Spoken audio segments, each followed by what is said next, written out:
Hello जिंदगी में मैं रितु कौशिक। सामने वाले घर की लाइट जलते देख अविनाश के दिल की धड़कनें तेज हो गईं। वो घर की तरफ देखता हुआ आगे बढ़ रहा था। अचानक ठोकर लगी तो संभला, मगर नजर घर की तरफ ही थी। क्या लता आई है अपने घर, या उसके परिवार से कोई और? इतने महीनों बाद कौन आया है? ये उत्सुकता अविनाश को बेचैन कर रही थी। घर के बाहर ही बैठ गया। सामने वाले घर तक जाकर देखने की हिम्मत नहीं हुई कि कौन है अंदर। उसकी आंखों में 2 साल पहले गुजरे सारे पल जीवंत होने लगे, जैसे कल की ही बात हो। लता के घर से बिल्कुल अपनेपन का रिश्ता था। रोज दिन में कई बार आना जाना, कभी कुछ मांगने तो कभी कुछ देने जाना। लता और अविनाश का भी बड़ा प्यारा सा रिश्ता था। प्यार क्या होता है, कैसे होता है, ये तो नहीं पता था अविनाश को, पर लता अच्छी लगती थी उसे। अक्सर रात को छत पर बैठकर घंटों बातें किया करते थे दोनों। उसे आज भी याद है वो दिन जब उसने छत पर कॉफी पीते हुए लता से कहा था, पता नहीं लोग एक रिश्ते में बंधकर कैसे जी लेते हैं। क्यों, तुम नहीं बंधना चाहते? बिल्कुल नहीं, बंधकर भी जीवन है भला। अपनी आजादी खोकर भला कौन जीना चाहेगा? और फिर आगे जाकर दोनों हाथ हवा में फैलाकर लंबी सांस लेते हुए अविनाश ने कहा था, मैं तो पंछियों सा आजाद रहना चाहता हूं, स्वच्छंद आकाश में। हल्की सी मुस्कुरा दी थी लता और फिर कुछ सोचने लगी थी। शायद मन ही मन चाहती थी लता उसे, पर कह नहीं पा रही थी और ऐसी बातें सुनकर हिम्मत भी नहीं कर पाती थी।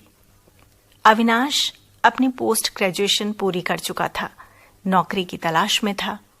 अलग अलग जगह की नौकरियों के फॉर्म भरता रहता, बाकी वक्त घर पर ही रहता, तो काफी टाइम दोनों साथ गुजारते। कभी कभी तो दोनों परिवार के सारे सदस्य मिलकर अंताक्षरी खेलने बैठ जाते, कभी आउटिंग पर चले जाते। अविनाश की एक छोटी बहन थी और लता का बड़ा भाई। ऐसे ही जब वो सब पिकनिक के लिए बाहर गए, तब अकेला देख फिर अविनाश का मन टटोला था लता ने। अभी क्या सोचा है आगे? आगे अच्छी सी नौकरी मिल जाए, फिर कुछ शौक पूरे करूंगा। शौक? कौन सा शौक? गाने का? हाँ, ऐसे क्यों बोल रही हो? अच्छा गाता हूं यार, अपने शर्ट की कॉलर ऊपर करता हुआ अविनाश बोला। हाँ, मैंने कब कहा बुरा गाते हो, वो तो यूं ही छत के मुंडेर पर कौवे आ जाते हैं, हंसी दबाते हुए बोली थी लता। क्या? देखो तुम मेरी इंसल्ट कर रही हो लता। चलो छोड़ो ये टॉपिक, मैं तो कुछ और बात कर रही थी। और कौन सी बात? अविनाश उत्सुक होकर पास आकर बैठ गया लता के। 1 से 2 कब होना है तुम्हें, कुछ सोचा है? क्यों, तुम जलती हो मेरी आजादी से? मुझे नहीं कैद होना बंधनों में। ये प्यार व्यार किताबी बातें हैं यार, असल में ऐसा कुछ नहीं होता। DDLJ जैसी फिल्मों में अच्छे लगते हैं शाहरुख और काजोल, पर वास्तव में थोड़ी होते हैं। पागल कहकर हल्का सा थप्पड़ लता के सर पर मारा उसने। लता के चेहरे पर फिर उदासी छा गई। एक दिन लता की माँ मिठाई लेकर आई अविनाश के घर और पूरा लड्डू उसके मुंह में ठूस दिया। ले तू खा सबसे पहले। अरे आंटी, पहले बताओ तो बात क्या है? अरे लता की शादी तय हो गई आज, 20 दिनों बाद शादी है, डॉक्टर है लड़का। अच्छा, लता की शादी? अरे वाह, कहाँ है वो? मैं भी बधाई दे दूं। मेरी शादी की बड़ी चिंता थी उसे। भागकर लता के पास गया अविनाश तो लता रो रही थी। अरे, खुशी की बात में रो क्यों रही है? क्या हुआ? अच्छा, तेरी आजादी छिन रही है इसलिए। मुझे तुझसे हमदर्दी है, कहकर हंस पड़ा था अविनाश। लता ने रोते रोते एक नजर उठाकर गुस्से में देखा उसे और अविनाश रुक गया अचानक हंसते हंसते। वो चली गई वहां से, पर अविनाश को कुछ समझ नहीं आया। रात को काफी इंतजार के बाद भी लता नहीं आई छत पर, तो उसने बहन को भेजा।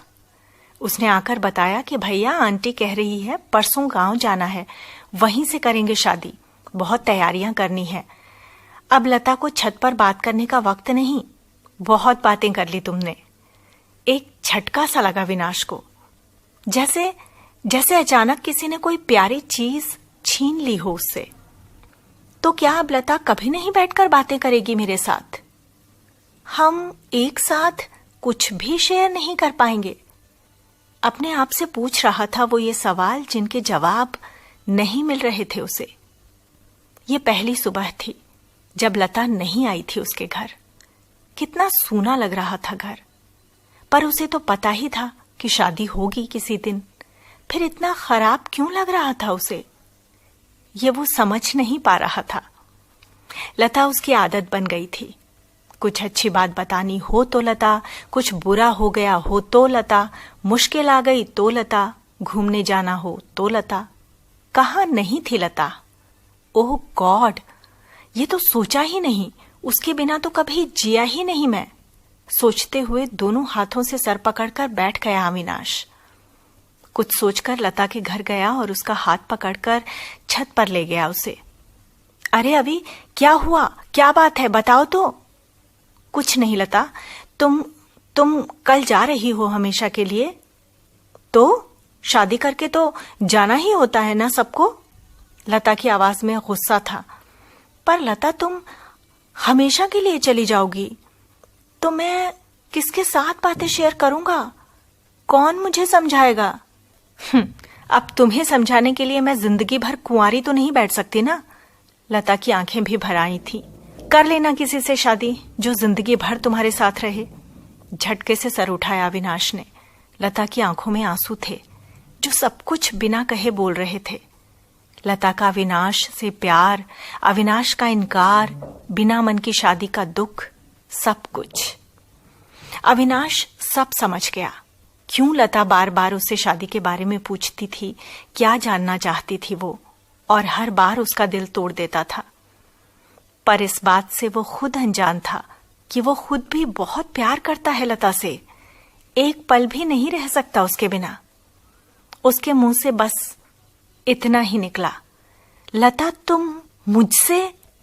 हाँ, पर तुम्हें बंधन पसंद नहीं ना, इसलिए मैं जा रही हूं ऐसे बंधन में बंधने जो मेरे लिए पिंजरे से ज्यादा कुछ नहीं। अपना दुपट्टा मुंह पर रखकर फूट पड़ी थी लता। आगे बढ़कर उसका हाथ अपने हाथ में थाम लिया अविनाश ने। मैं खुद को भी नहीं समझ पाया लता कि मैं क्या चाहता हूं।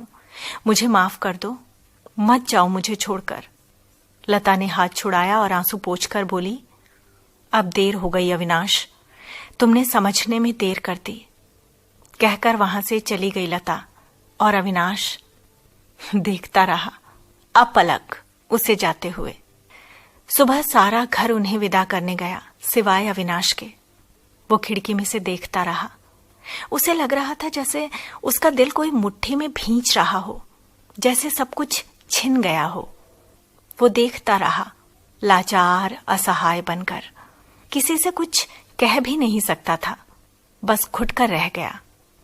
तब से अब तक बस जी रहा था जिंदा लाश बनकर, क्योंकि तब से अब तक उसके घर वाले भी वापस नहीं आए थे। कई बार फोन किया पर कभी फोन नहीं मिलता था। सबको चिंता हो रही थी। और आज अचानक घर की लाइट जलती देखकर अविनाश बेचैन हो उठा था। घर जाकर अविनाश ने जल्दी से माँ को बताया, माँ, लता के घर की लाइट जल रही है, कोई है अंदर। क्या? चौंक कर पूछा माँ ने। अरे कोई चोर तो नहीं? तूने देखा क्यों नहीं? और फिर अविनाश को एक ओर हटाकर वो भागी लता के घर की तरफ। जल्दी से दरवाजे को धक्का मारा तो लता अपने पूरे परिवार के साथ खड़ी थी। एक सांस सी आई उन्हें। जाकर धम्म से सोफे पर बैठ गई माथा पकड़कर। लता की माँ ने उन्हें संभालने के लिए उनका हाथ पकड़ा तो हाथ झटक दिया। रहने दो हमदर्दी, इतने अपने होते तो इतने महीनों से चुपचाप गांव में न बैठी होती, कोई खोज खबर देती। हम यहाँ बेटी के रिसेप्शन की तैयारी में जुटे हैं और तुमने बताना भी जरूरी नहीं समझा कि क्या हुआ। हम फोन कर करके परेशान हो गए, पर तुम्हें क्या, हम कौन से तुम्हारे अपने हैं? कहकर फूट फूट कर रो पड़ी अविनाश की माँ। अब लता की माँ से बर्दाश्त नहीं हुआ। वो अविनाश की माँ के गले लगकर रो पड़ी। दीदी, कुछ भी कहो, मैं तुम्हारी दोषी हूं, पर पराया मत बनाओ। तुम्हें नहीं पता वहां क्या क्या हुआ। वो लड़का पहले से शादीशुदा था। वो तो वक्त पर पता चल गया, वरना बेटी की जिंदगी बर्बाद हो जाती। शादीशुदा था? हे भगवान! हाँ दीदी, किसी भले आदमी ने उसकी पोल खोल दी। फिर खुद उस लड़के ने माना कि उसने शादी कर रखी है विदेश में। इतने महीने खुद को संभालने में लग गए। क्या करते? हमने सोचा आपको भी क्यों दुखी करना। चल माफ किया, कोई बात नहीं। वो लड़का लिखा ही नहीं था हमारी लता की किस्मत में। इसे कोई लड़कों की कमी थोड़ी है, तो दुखी मत हो। इतने में अविनाश आ गया। उसे भी सारी बात बताई माँ ने। उसे समझ नहीं आ रहा था वो दुखी हो या खुश। अरे जा, लता ऊपर है, छत पर बात कर उससे, दोस्त है तेरी, माँ ने कहा तो अविनाश छत की तरफ चला। जैसे जैसे सीढ़ियां चढ़ रहा था उसका दिल धड़क रहा था कि जाकर कहूंगा क्या। सामने लता खड़ी थी, चुपचाप, मायूस। पास जाकर इतना ही बोला, आई एम सॉरी लता, तुम्हारे साथ ये सब हुआ। बड़ा धोखेबाज निकला वो लड़का।